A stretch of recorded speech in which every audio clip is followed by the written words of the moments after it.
kebang nang koke dak bopong sar hem neli kebang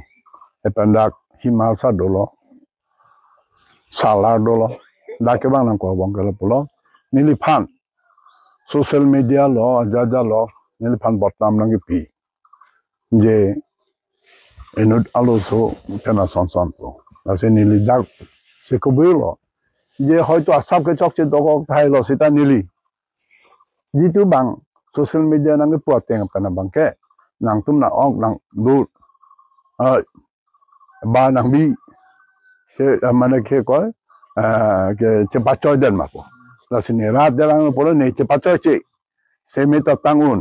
monte bang monte bang le bu nang ki bo te bang che koi pa ut pa bang ke dolo monte lai bang che koi pa ut pa chot ta dak mo phongosa la dak ta ha ko din ha ko ju pen bisa kinda do ko pot e ke se than nam se mi long sa long ta dam lo long sa bang ni phan permission ong pilo nang chadak e kur senam da john senam ta ho ai senam ta la ha bisal bang hala dak ba phongosa to long che than nam se mi bu si pini dak bang penal jong phan che than hor bong hor thei la pen ke pusi nili pulo je la hai bang ne phanang nang putap nang bu phu apot nang ni tum nang bisat ba nang sai tum tha nasi dak mo phongo sar tum e hima sa tum kakre tum nili phan ke ko nang cham dun lo aja dun lo purify lo nona bangke bostu bangke je son halo tum da ba hil ju menang bichulo pini tanam parke lahai lam bangke do joy sigi melo atike dak ni tum ha pe theke prang dong de ke prang pana bangke dak lum ma jangol dong di no ajat no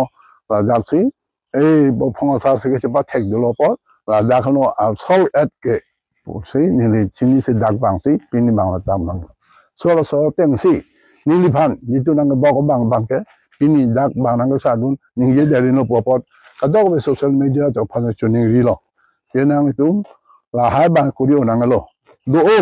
la son bang che pan thega do amuni tum kaplek ta do sita ili tum karbe tum tami la so bang ke tum pan social media kurio dar bang ta heng lo hoi tu tum pana jo ha ni la high student life pen a hisab tame e cm claim elo emily boita ke thom non pen boita free lo la hai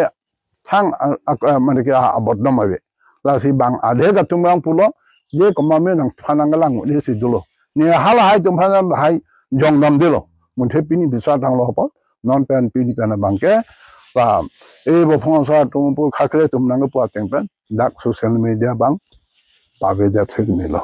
asinang do mana nang go chone gri lo ado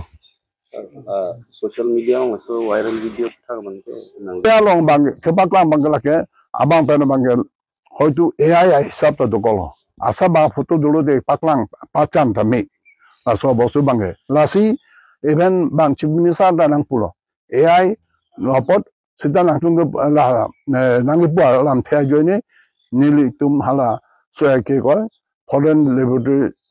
forensic laboratory rang pothai lopot hajamo result pen pu afisi kadok hoita pu me amar non hala result kang play ko social media ni phanang bok tu re bangge ene thitang nang lo ni bang ta choke kelet puege putek hedage muni da tum kelet puege putek ni chocolate ni pu phana bangkali ni chocolate ni physical relation da be ni hogalam le pulute lai ta non bang kadok be nang che thandun elo map nang po ba la social media bang pinang lu pusi po po aso ten se kan nang po personally siaran la pen karbing longra lo pu la ke khoitu man is not perfect muni ke perfect abida thabe methang choklam pleta jurbosti bangnang e kuriya thundo it is a planning pensila tum ke claim athe inwetali at a gangster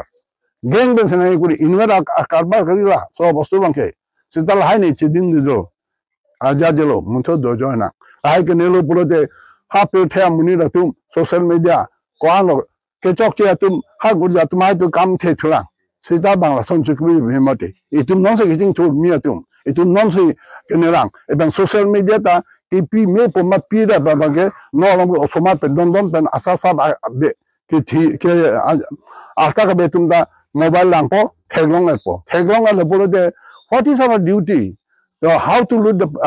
ke ko public ba young star to pan polo de hai bangta itu matha mata se ki bisi me bosi arang le to pan ke toneri Senang li amut. definitely la pangke planning pakas hala photo kuri se kodi lake inwera kam kali lake planning gangster tamane ne pan blackmailing honey trapping la banke extortion la ke thom meta la dak dolo honey trapping Lain tanang klaim Black. maka. honey trapping blackmailing extortion dolo mati hala dak klang loke hai dolo lake mutela je tan bo ma bang te apyong nam thong bol bang ni le